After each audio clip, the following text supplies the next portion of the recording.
কিন্তু আলো এসেছে। আলোর আবির্ভাবের আগে শোনা গিয়েছে একটা ঝনঝন শব্দ। কর্কশ শব্দটা। মৃত্যুপুরীতে এই কিসের শব্দ? নিথর নিস্তব্ধ মরণলোকে কি জীবন লোকের পদসঞ্চার ঘটল? পাতাল পথের সুদূর প্রান্তে ভারী লোহার দরজাটা জং ধরা কবজার উপর ঘুরে ঘুরে খুলে যাচ্ছে। সুদীর্ঘ ৩০ শতাব্দী অতিক্রান্ত হবার পর এই প্রথম খুলেছে। খোলা পথে আসছে এক অদ্ভুত আলোর দীপ্তি। বিংশ শতাব্দীর বিজলী মশালের সুতীব্র আলোক রশ্মি পাতালের অন্ধ তমিশ্রাকে যেন ছিন্ন ভিন্ন করে ফেলেছে। হঠাৎ শুনতে পাওয়া গেল মানুষের কণ্ঠস্বর। ঘটনার মধ্যে এমনই একটা ভীতিকর ব্যাপার রয়েছে যে ভাষায় বর্ণনা করে তা ঠিক বোঝানো যায় না। অবর্ণনীয়, অবিশ্বাস্য এই ঘটনা ৩,০০০ বছর পরে কবরের অন্ধকারে শান্তি ভঙ্গ করতে কে এলো? কারা এলো? বিগত ৩,০০০ বছর ধরে এই ভূগর্ভ পথে বা ভূগর্ভ প্রকোষ্ঠগুলিতে কোনো প্রদীপ জ্বলেনি। ৩,০০০ বছর ধরে মেঝের কার্পেটের ধুলোর ওপর পড়েনি মানুষের পদচিহ্ন। ৩,০০০ বছর ধরে এখানকার প্রাচীন বাতাসে শোনা যায়নি কোনো মানুষের কণ্ঠস্বর। এখানে শেষবারের মতো আলো এসেছিল বাস্ট দেবতার পুরোহিতদের হাতের পবিত্র মশাল থেকে। শেষবারের মতো ধুলোর কার্পেট পদচিহ্ন অঙ্কন করেছিল যে পাগুলো, তা ছিল প্রাচীন মিশরীয় পাদুকায় ঢাকা। শেষ কণ্ঠস্বর শোনা গিয়েছিল প্রার্থনার মধ্যে। প্রার্থনার ভাষা ছিল উচ্চ নীল উপত্যকার ভাষা। আর এখন বিংশ শতাব্দীর বিজলী মশালের আলো ভূগর্ভের এই অন্ধকার পুরীকে আলোক বন্যায় ভাসিয়ে দিচ্ছে। শোনা যাচ্ছে মেঝের উপর ভারী বুট পরা পায়ের গম্ভীর শব্দ। একজন ইংরেজ কণ্ঠস্বর শোনা গেল, স্বর উত্তেজনায় ভরা। সেখানে রয়েছে যৎপরণাস্তি অবজ্ঞার ভাব। পবিত্র বস্তুর প্রতি যেন কোনো শ্রদ্ধার ভাবই নেই সেই কণ্ঠস্বরে। বিজলী মশালের আলোয় এবার মশালবাহীকেই দেখা গেল। লোকটি লম্বা, রোগা, প্যাপিরাস পার্চমেন্টের ভাঁজের মতো ওর মুখের অসংখ্য বলিরেখা। লোকটির বাঁ হাতে প্যাপিরাস পার্চমেন্ট, হাতখানা কাঁপছে, হয়তো স্নায়বিক দুর্বলতার জন্যই। ওর মাথার চুল সাদা, চোখ দুটো কোটরাগত, গায়ের চামড়া হলদে। সব মিলিয়ে বেশ বোঝা যায় যে লোকটি বুড়ো হয়েছে, কিন্তু ওর পাতলা ঠোঁটের হাসিতে রয়েছে যৌবনের জয়দীপ্তি। ওর পিছনে এলো আর একটি লোক। চেহারার আদল তার প্রথম লোকটির মতোই, তবে তার বয়স অনেক কম। দেখলেই বোঝা যায় একই বংশের সন্তান ওরা, একই রক্ত বইছে দুজনের শরীরে। দ্বিতীয় লোকটি একটা শপথ উচ্চারণ করল, ঈশ্বরের দোহাই বাবা, শেষ পর্যন্ত আমরা সত্যিই আসতে পারলাম। হ্যাঁ, আমরা সত্যিই এসে গিয়েছি। দেখো, ওই যে স্ট্যাচুটা রয়েছে, ঠিক যেমন করে ম্যাপ দেখানো রয়েছে। হ্যাঁ, ম্যাপের সঙ্গে মিলে যাচ্ছে, কাঁপা গলায় বললেন। ধুলো ঢাকা লঘু পদক্ষেপে মানুষ দুটি এগোলো, থামলো এসে অনুবিশের বিশাল প্রস্তর মূর্তির একেবারে সামনে। আলোকবাহী স্যার রোনাল্ড বর্টন শিবামুখ দেবতাকে আরো ভালো করে, আরো খুঁটিয়ে দেখবার জন্য আলোটা উঁচু করে ধরলেন। ছেলে পিটার বার্টন দাঁড়িয়ে রইল বাবার পাশে। তার দৃষ্টি অনুসরণ করল তার বাবার দৃষ্টিকে। অনেকক্ষণ ধরে দুই কবর অভিযানকারী সমাধিক্ষেত্রের অভিভাবক দেবতা অনুবিশের বিপুল প্রস্তর মূর্তিটিকে খুঁটিয়ে খুঁটিয়ে দেখল। এই মৃতের জগতে জীবিত মানুষের প্রবেশ নিষিদ্ধ। সমাধিভূমিতে প্রবেশ করে সেই প্রাচীন বিধানকে লঙ্ঘন করল পিতা ও পুত্র, স্যার ডোনাল্ড বার্টন এবং পিটার বার্টন। ও এক অদ্ভুত মুহূর্ত। এখানে এই ভূগর্ভের গহ্বরে সুদূর অতীত মুখোমুখি হয়েছে বর্তমানে। এই মুহূর্তে শাশ্বত যেন থেমে গিয়েছে। যোগসূত্র রচিত হয়েছে কুয়াশা ঘেরা সুদূর অতীতের সঙ্গে আলোকোজ্জ্বল বর্তমানের। মানুষ যেন বুঝতে পারছে কালস্রোতের স্বরূপ, এবং পরিমাপ। বিস্ময় এবং আতঙ্কের দৃষ্টি নিয়ে মানুষ দুটি তাকালো দেবতার মূর্তির দিকে। শৃগাল মুখ দেবতার বিপুল বিশাল মূর্তি ভূগর্ভের এই আলোকবিহীন নিষ্প্রভ পথকে নিয়ন্ত্রণ করছে। এখানে শিবামুখ দেবতারই নিরঙ্কুশ একাধিপত্য। জলে হাওয়ায় ক্ষয়ে যাওয়ায় দেবতার বিশাল পাথুরে দেহ যেন এখনো অতীত জাঁকজমক এবং ব্যাখ্যার অতীত আতঙ্ক আর বিভীষিকার অবশেষটুকু রয়ে গিয়েছে। খোলা জানালা পথে ছুটে এসেছে বাইরের বাতাস। দীর্ঘকাল পরে এই হাওয়ায় পাথুরে মূর্তির দেহ যুগ যুগ ধরে জমে ওঠা ধুলো উড়ে গিয়েছে। মূর্তিটা এখন ঝকঝক করছে। সেদিকে তাকিয়ে দুই অনুপ্রবেশকারীর মন কেমন এক অজানা অস্বস্তিতে ভরে উঠল। এ অস্বস্তি অস্পষ্ট কিন্তু নিশ্চিত। অনুবিশের মূর্তি, লম্বায় 12 ফুট। এই উঁচু মূর্তির দেহটা মানুষের, কিন্তু মুখখানা শেয়ালের। মুখের তলায় কাঁধ দুটো বিশাল। বৃষস্কন্ধ বলতে যা বোঝায় ঠিক তাই। মূর্তির হাত দুখানা সাবধানতার ভঙ্গিতে প্রসারিত, যেন বহিরাগত কাউকে ঢুকতে নিষেধ করছে এই পাথুরে মূর্তি। কিন্তু এটা তো অদ্ভুত। নিষেধের কোনো অর্থই তো বোঝা যাচ্ছে না, কেননা মৃত্যুপুরীর অভিভাবক এই মূর্তির পিছনে দেয়ালে একটা সংকীর্ণ কুলুঙ্গি ছাড়া আর তো কিছু দেখা যাচ্ছে না। তবে কি এই কুলুঙ্গিটিকেই পাহারা দিচ্ছেন মরণপুরীর প্রবেশ পথের প্রহরী এই শিবামুখ দেবতা? এর অর্থ আপাত দৃষ্টিতে কোনো অর্থই তো খুঁজে পাওয়া যাচ্ছে না। দেবতার দেহে যেন এক অশুভ ইঙ্গিতের হাওয়া, তার দেহে যেন এক পাশবিক মানবতার গূঢ় সংকেত। পাথুরে মূর্তি যেন লুকিয়ে রেখেছে কোনো এক গোপন রহস্যকে, লুকিয়ে রেখেছে এক গোপন অথচ সংবেদনশীল সচেতন জীবকে। খোদাই করা মুখের বাঁকা হাসিটি যেন অদ্ভুত রকমের জীবন্ত। এ হাসির মধ্যে দিয়ে যেন প্রকাশ পাচ্ছে মানব বিদ্বেষ। আর চোখ দুটি, যদিও সে দুটি পাথরে, তবুও তারই মধ্যে রয়েছে যেন এক অদ্ভুত অস্বস্তিকর সচেতনতা। ওই চোখ দুটির দিকে তাকালে মনের শান্তি নষ্ট হয়, মনের প্রশান্ত সমুদ্রে জাগে আলোড়ন, জাগতে থাকে একের পর এক শঙ্কাময় তরঙ্গ। এই পাথরের প্রতিমূর্তিটা যেন জীবন্ত, অথবা পাথরের বহির আবরণের অন্তরালে যেন লুকিয়ে রয়েছে সচেতন জীবন। পাথরের খোলস ছেড়ে যেন সেই সুপ্ত জীবন যে কোনো মুহূর্তে আত্মপ্রকাশ করবে। দুই অভিযাত্রী যেন এটা অনুভব করতে লাগলো। তারা নির্বাক। বহুক্ষণ ধরে তারা শিবামুখ দেবতার দিকে চেয়ে রইল, ভাবতে লাগলো দেবতার কথা। ওদের মন ভরে উঠল অস্বস্তিতে। তারপর ঘোর কেটে যেন চমকে উঠলেন বৃদ্ধ। তার মধ্যে যেন ফিরে এলো অত্যন্ত অভ্যস্ত কর্মতৎপরতা। ছেলের দিকে তাকিয়ে তিনি বললেন, ওহে বাছা, সারাদিন মূর্তিটার দিকে হাঁ করে তাকিয়ে থাকলে তো চলবে না। আমাদের এখন অনেক কাজ করতে হবে। সবচেয়ে বড় কাজটাই তো এখনো বাকি, ম্যাপখানা। হ্যাঁ, ম্যাপখানা দেখেছ? হ্যাঁ বাবা। ছেলের কণ্ঠস্বর বাবার মতো সজোর বা দৃঢ় নয়। পাথুরে পথের পুঁতিগন্ধময় বাতাস আর ভালো লাগছে না। পাতাল পথের অন্ধকারময় কোণে কোণে যে বিষাক্ত দুর্গন্ধের সৃষ্টি হয়েছে, তা যেন ছেলে কোনো মতেই সহ্য করতে পারছিল না। সে সব সময়ই একটা ঘটনা সম্পর্কে সচেতন, বলতে গেলে একটু বেশি মাত্রায় সচেতন।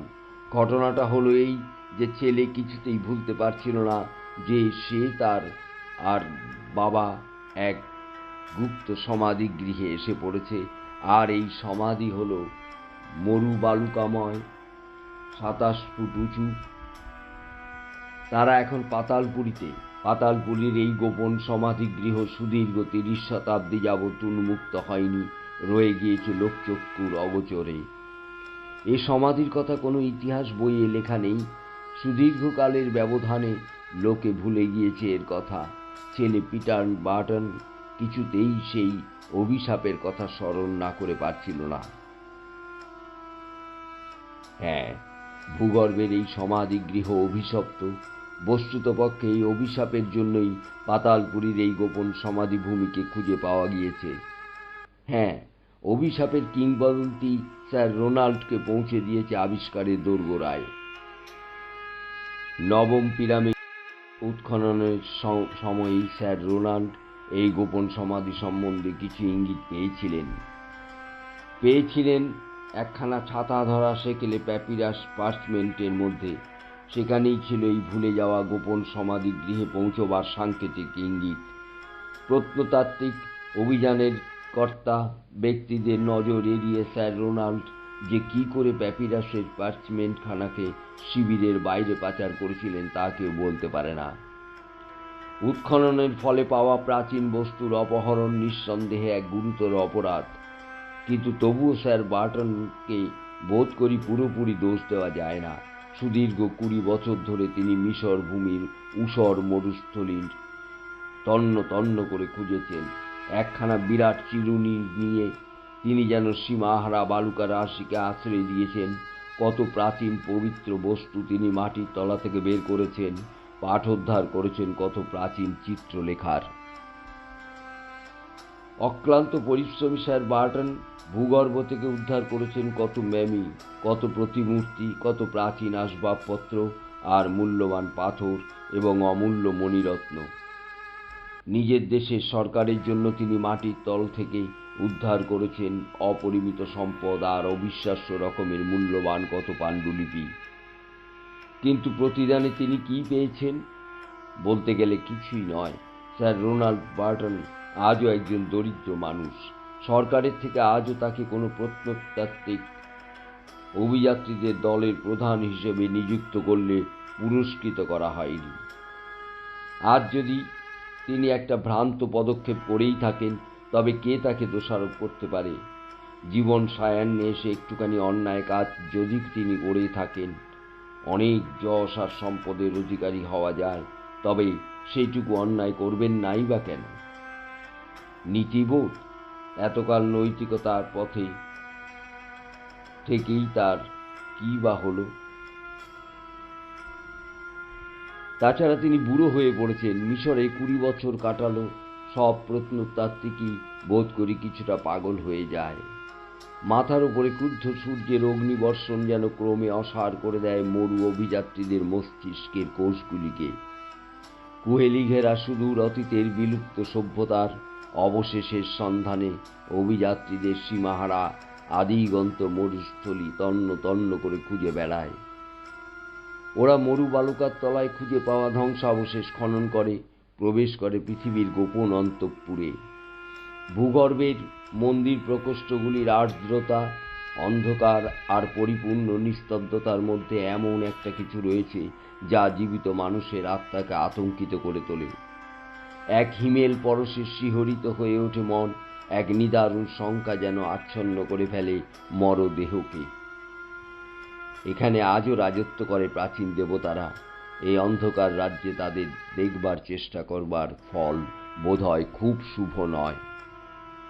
কেননা বিড়াল মুখ দেবতা বুবাস্টিস, সর্পদেহ শেঠ এবং মহা অশুভ মহা অমঙ্গল আমনরা ক্রুদ্ধ অভিভাবকদের মতো ভ্রুকুটি করে দাঁড়িয়ে রয়েছেন পিরামিডগুলোর সামনে। পিরামিডের পবিত্রতা নষ্ট করা মহা অপরাধ, মহাপাপ। সবার উপরে রয়েছে সুদীর্ঘকাল মৃত এবং বিনষ্ট নিষিদ্ধ বস্তুর হাওয়া। মরণের এই হিমেল হাওয়া যেন রক্তের মধ্যে প্রবেশ করে, দারুণ আতঙ্কে জমিয়ে দেয় তরল রক্তকে। স্যার রোনাল্ড প্রাচীন মিশরের জাদুবিদ্যা নিয়েও কিছুটা চর্চা করেছিলেন। বোধ করি এই কারণেই পার্চমেন্টের এই পাণ্ডুলিপি তাকে অন্য অভিযাত্রীদের থেকে বেশি প্রভাবিত করেছিল। তিনি দারুণভাবে আকৃষ্ট হয়ে পড়েছিলেন, যার ফলে স্যার রোনাল্ড শেষ পর্যন্ত পার্চমেন্টখানা চুরিই করলেন। এই পাণ্ডুলিপির রচয়িতা প্রাচীন মিশরের একজন পুরোহিত, কিন্তু এই পুরোহিত একজন ধর্মপ্রাণ এবং পবিত্র মানুষ ছিলেন না। কোনো মানুষ তার শপথ না ভেঙে এই জাতীয় জিনিস লিখতে পারে না। একজন ধর্মনিষ্ঠ পুরোহিত তো নয়, এ এক ভয়ঙ্কর পাণ্ডুলিপি। সমস্ত পাণ্ডুলিপি জুড়ে রয়েছে জাদুবিদ্যার বীভৎস ডাকিনী বিদ্যা আলোচনা, রয়েছে কত নাম না জানা আতঙ্কে অস্পষ্ট ইঙ্গিত। এক মহা অমঙ্গলের, এক মহা অশুভের বার্তা বহন করছে এই জীর্ণ পাণ্ডুলিপি। সম্মোহনকারী পুরোহিত পাণ্ডুলিপিতে এমন সব দেবতার নাম উল্লেখ করেছেন যারা তার উপাস্য প্রাচীন মিশরের দেবতাকে থেকেও প্রাচীনতর। দানব, বার্তাবহ এবং কালো মন্দির এবং উল্লেখ রয়েছে এই পাণ্ডুলিপিতে। তাছাড়া রয়েছে নানা গোপন পুরা কাহিনী আর কিংবদন্তি। এসব হলো অতি পুরাকালের আদমের আবির্ভাবেরও পূর্ববর্তী সময়ের। খ্রিস্ট ধর্মের হল ব্ল্যাক ম্যাস, পবিত্র ধর্মাধিষ্ঠানের বিধান এবং নির্দেশ অমান্য করে এই অনুষ্ঠানে শয়তানের উপাসনা করা হয়। অনেক তথাকথিত খ্রিস্টানও এই ধর্মবিরোধী উপাসনায় অংশগ্রহণ করে। প্রত্যেক ধর্ম সম্প্রদায়ের সঙ্গেই রয়েছে শয়তান এবং প্রেত শক্তির গোপন উপাসনা পদ্ধতি। প্রাচীন মিশরীয়রাও জানত তাদের অমঙ্গলময় অশুভ কালো দেবতার কথা। অবশ্য সবাই নয়, গোপন উপাসকেরাই কেবল জানত এইসব ভয়াল ও ভয়ঙ্কর অতিপ্রাকৃত শক্তির কথা। সেই সব অভিশপ্ত দেবতার নাম লেখা রয়েছে এই জীর্ণ পাণ্ডুলিপিতে। কোন প্রার্থনায়, কোন অশুভ মন্ত্রে তাদের আবাহন করতে হবে তাও লেখা রয়েছে এই অতি প্রাচীন অশিব পাণ্ডুলিপিতে। এখানে পাতায় পাতায় মঙ্গলময় ঈশ্বরের সম্পর্কে নিন্দাপূর্ণ উক্তির ছড়াছড়ি। অত্যন্ত অশিষ্ট এবং কুৎসিত ভাষায় নিন্দা করা হয়েছে ঈশ্বরকে। এসব উক্তি পড়লে দারুণ আঘাত পেয়ে মনটা সংকুচিত হয়ে পড়ে। মিশরের প্রচলিত ধর্মতন্ত্রকে আক্রমণ করা হয়েছে, ভয় দেখানো হয়েছে পুঁথির পাতায়। এই ধর্মমত যারা অনুসরণ করে তাদের দেওয়া হয়েছে ভয়ঙ্কর অভিসম্পাত। হয়তো এই কারণেই স্যার রোনাল্ড, এই পাণ্ডুলিপির লেখক, শয়তানের উপাসক সেই প্রাচীন মিশরীয় পুরোহিতের মেমীভূত দেহের সঙ্গে সমাহিত অবস্থায় এই ভয়ঙ্কর কালো পুঁথিখানা পেয়েছেন। এই পুঁথি যারা প্রথম আবিষ্কার করেছিল সেই মিশরীয়রা এই পাণ্ডুলিপিখানা নষ্ট করে ফেলেনি, কেননা তাদের মনে আশঙ্কা ছিল এখানা নষ্ট করলে নিজেদের জীবনে চরম দুর্ভাগ্য, চরম অমঙ্গল নেমে আসবে। সেই জন্য অভিশপ্ত লেখকের সঙ্গে তার অভিশপ্ত পাণ্ডুলিপিকেও এক গোপন সমাধিতে সমাধিস্থ করা হয়েছিল। অবশ্য অন্যভাবে তারা প্রেত পূজারীর উপর প্রতিশোধ নিয়েছে। পুরোহিতের মেমীভূত দেহে হাত নেই, পা নেই, এমনকি চোখ দুটো পর্যন্ত নেই। এগুলো যে কালের কবলে পড়ে নষ্ট হয়েছে তাও নয়, দেহটাকে মেমীভূত করার আগেই হাত পা কেটে ফেলা হয়েছিল, নৃশংসভাবে উপড়ে ফেলা হয়েছিল চোখ দুটি। স্যার রোনাল্ড, যদিও তিনি পাণ্ডুলিপির উপর উল্লিখিত অংশগুলি সম্বন্ধে প্রগাঢ়ভাবে কৌতূহলী হয়েছেন, তবুও তাকে সবচেয়ে বেশি প্রভাবিত করেছে পাণ্ডুলিপির শেষ পাতাটা। এখানে অশুভ শক্তির উপাসক সেই ধর্মপথভ্রষ্ট অপবিত্র পুরোহিত বলেছে তার প্রভুর গোপন সমাধির কথা। এই প্রভু নাকি তার কালে শয়তানের কালো উপাসনা পদ্ধতির সর্বময় কর্তৃত্বের অধিকারী ছিলেন। নরকের অধিপতি নাকি স্বয়ং তাকে দীক্ষা দিয়েছিলেন। প্রভুর প্রতিটি আদেশ ছিল শয়তানের উপাসক এবং প্রেত পূজারীদের কাছে অবশ্য পালনীয়। তার তুচ্ছতম ইচ্ছারও বিরুদ্ধাচরণ করতে কেউ সাহসী হতো না। পাণ্ডুলিপির শেষ পাতায় শুরু হয়েছে, প্রভুর দেহ শুয়ে আছে গোপন সমাধি মন্দিরে, এই শিরোনাম দিয়ে। এর শেষের পাতায় রয়েছে একখানা মানচিত্র, একখানা চার্ট আর কিছু নির্দেশ।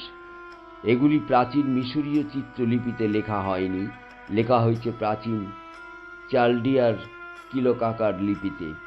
নিঃসন্দেহে এই জন্য প্রাচীন মিশরের প্রতিহিংসাপরায়ণ পুরোহিতেরা প্রভুর এই গুপ্ত সমাধি খুঁজে বের করে ধ্বংস করে ফেলতে পারেনি।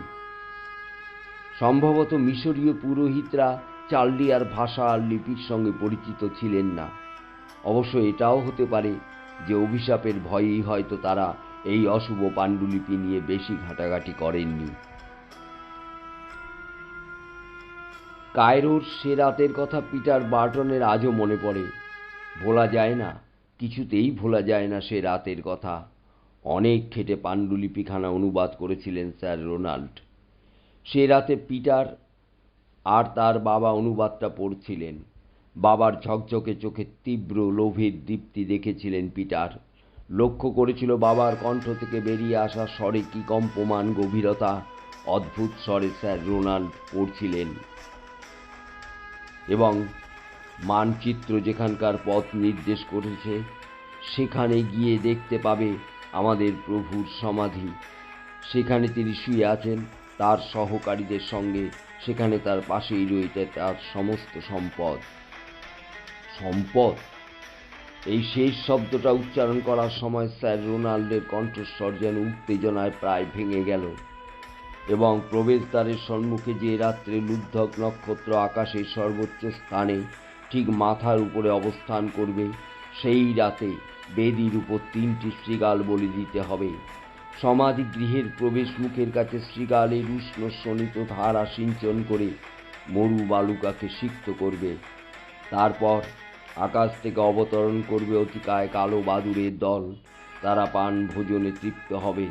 আনন্দময় এই রক্তের বার্তা তারা বহন করে নিয়ে যাবে অন্ধকার পাতালপুরীতে দেবতা শেঠ এর কাছে। এগুলো সব কুসংস্কারাচ্ছন্ন লোকের বাজে বকুনি, তরুণ পিটার মন্তব্য করেছিল সেই রাত্রে। উপহাস করো না বাপু, এসব ব্যঙ্গ করবার বিষয় নয়।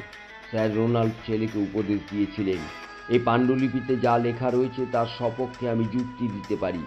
তোমাকে আমি এই সমস্ত কথা তাৎপর্য বুঝিয়ে বলতে পারি, কিন্তু কেন বোঝাচ্ছি না? কারণ আমার আশঙ্কা এই যে সত্য হয়তো অনাবশ্যকভাবেই তোমাকে বিক্ষুব্ধ করে তুলবে। তুমি হয়তো বিনা কারণেই ভীত হয়ে পড়বে। চুপ করে গিয়েছিল পিটার। তার বাবা পড়ছিলেন, বাইরের পথটায় নেমে তুমি দরজা পেয়ে যাবে। দরজায় রয়েছে আমাদের মহান প্রভুর প্রতীক। প্রভু অপেক্ষা করছেন ভিতরে। প্রতীকের সপ্তম মস্তকে সপ্তম জিহ্বা ধরো। ছুরিকা নিয়ে অপসারিত করো এই সপ্তম জিহ্বাকে। তখনও বাধাও অপসারিত হবে। পাতালপুরীর সমাধি গৃহের ভূগর্ভস্থ প্রবেশদ্বার তোমার অধিকারে আসবে। তুমি এবার সমাধি মন্দিরে প্রবেশ করবে। ভেতরের পথ দিয়ে 33 পদ অগ্রসর হবার পর দেখতে পাবে শিবামুখ দেবতা অনুবিশের বিশাল প্রস্তর মূর্তি। মহান দেবতা অনুবিশ হলেন মৃত্যুপুরীর প্রহরী। একমাত্র তিনিই খুলে দিতে পারেন জীবনের পরপারের মরল লোকের কুয়েলি ঘেরা ছায়াময় পথকে। একমাত্র তিনিই জানেন সে পথের সন্ধান। অনুবিশ, কিন্তু তিনি তো প্রাচীন মিশরীয় একজন সর্বজন স্বীকৃত দেবতা, তাই নয়? পিটার প্রশ্ন করল। তার বাবা পাণ্ডুলিপিতে চোখ রেখেই প্রশ্নের উত্তর দেন, কেননা শক্তিমান দেবতা মহান প্রভু অনুবিশের হাতেই রয়েছে জীবন ও মৃত্যুর চাবিকাঠি। তিনি কার্নেটারের গোপন রহস্যের প্রহরী। তার সম্মতি ছাড়া কেউ যবনিকা অতিক্রম করে যেতে পারে না, উন্মুক্ত করতে পারে না ছায়াময় পরজগতের রহস্যময় অবগুণ্ঠন। কোনো কোনো মানুষের ধারণা শিবামুখ দেবতা হলেন শাসক কুলের বন্ধু, কিন্তু এ ধারণা ভ্রান্ত, সম্পূর্ণ ভ্রান্ত। দেবতা অনুবিশ তা নন। তিনি দাঁড়িয়ে আছেন ছায়ায়, কেননা তিনিই হলেন গুরুতম রহস্যের সংরক্ষক। প্রাচীন পুঁথিতে লেখা আছে যে সংখ্যা গণনার অতীত প্রত্যুষে অনুবিশ মানুষের কাছে তার স্বরূপ প্রকাশ করেছিলেন। সে সময়ে যিনি আমাদের ধর্মীয় প্রভু ছিলেন, সেই প্রধান পুরোহিত দেবতার প্রকৃত রূপের অনুকরণে প্রথম প্রস্তর মূর্তি গড়ছিলেন। সেই মূর্তিকেই দেখতে পাবে পাতালের ভিতরের পথের একেবারে শেষ প্রান্তে। পথপ্রদর্শক শিবামুখ দেবতার প্রথম এবং প্রকৃত প্রতিমূর্তি। আশ্চর্য! এসব কথা শুনলে তো বিস্ময়ে অবাক হয়ে যেতে হয়। বাবার পড়া শুনতে শুনতে পিটার বিড়বিড় করে বলে উঠল, বাবা, কথাগুলো যদি সত্যি হয় তবে অর্থটা কি দাঁড়ায় ভেবে দেখো। মানুষের হাতে তৈরি অনুবিশের প্রথম এবং প্রকৃত মূর্তি খুঁজে পাওয়া। উফ, একবার কল্পনা করো ব্যাপারটা। বাবা স্যার রোনাল্ড কোনো উত্তর না দিয়ে কেবল একটু হেসেছিলেন। পিটারের মনে হয়েছে হাসিটা যেন একটু নিষ্প্রভ। অনুবিশের প্রথম মূর্তি আর পরবর্তী মূর্তিগুলির মধ্যে অনেক পার্থক্য রয়েছে। এই পার্থক্য নানা দিক থেকে। পাণ্ডুলিপি বলছে এই পার্থক্য সাধারণ মানুষের না জানাই ভালো, কারণ জানলে তার শুভ ফল হবে না। সুতরাং আমাদের প্রভু পুরোহিতেরা দেবতা অনুবিশের প্রথম প্রস্তর মূর্তিকে যুগ যুগ ধরে এক অতি গোপন স্থানে লুক্কায়িত করে রেখেছেন। দেবতার দাবি অনুসারে তার বিশেষ ধরনের উপাসনার ব্যবস্থা করেছেন, কিন্তু এখন আমাদের শত্রুরা এত দূর দুঃসাহসী হয়ে উঠেছেন যে তারা দেবতার উপাসনার পবিত্রতাটুকু নষ্ট করে ফেলেছেন। অভিশপ্ত হোক এই শত্রুরা, তাদের জৈব দেহ চেতনা ও আত্মা বিনষ্ট হোক, হোক ক্ষয়িষ্ণু এবং পচনশীল। তাদের অভিশপ্ত আত্মার স্থান হোক অনন্ত নরকে। প্রসঙ্গ বিবেচনা করে আমাদের প্রভু এমন এক ব্যবস্থা করলেন যে তার মৃত্যুর পর শিবামুখ দেবতার প্রস্তর মূর্তি তারই সঙ্গে সমাধিগৃহে লুক্কায়িত থাকবে।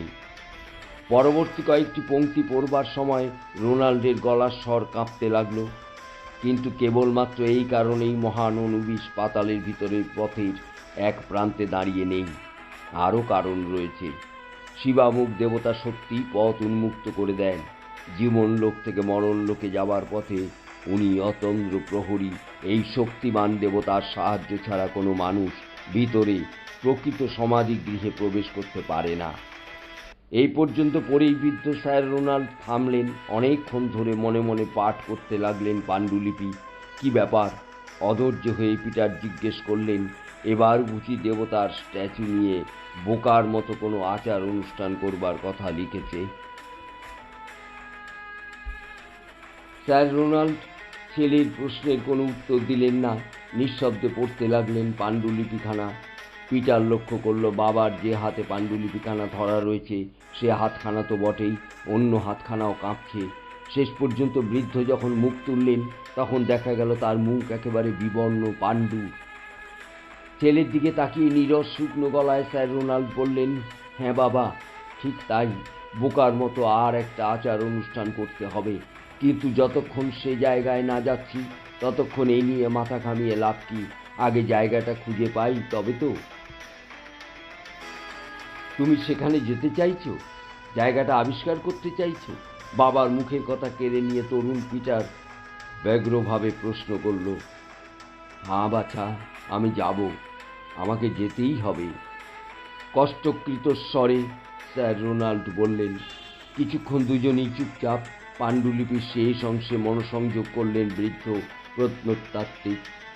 এই অংশে লেখা রয়েছে, কিন্তু সাবধান, খুব সাবধান। অনুবিশের এই অংশটি এখানেই শেষ। এর আরও দুটি বিভাগ করা হয়েছে, 3টি বিভাগে মোট আমাদের এই গল্পটি। আগামী ভিডিওতে দেখুন পরের অংশ এবং তার পরের ভিডিওতে বাকি অংশ। ধন্যবাদ।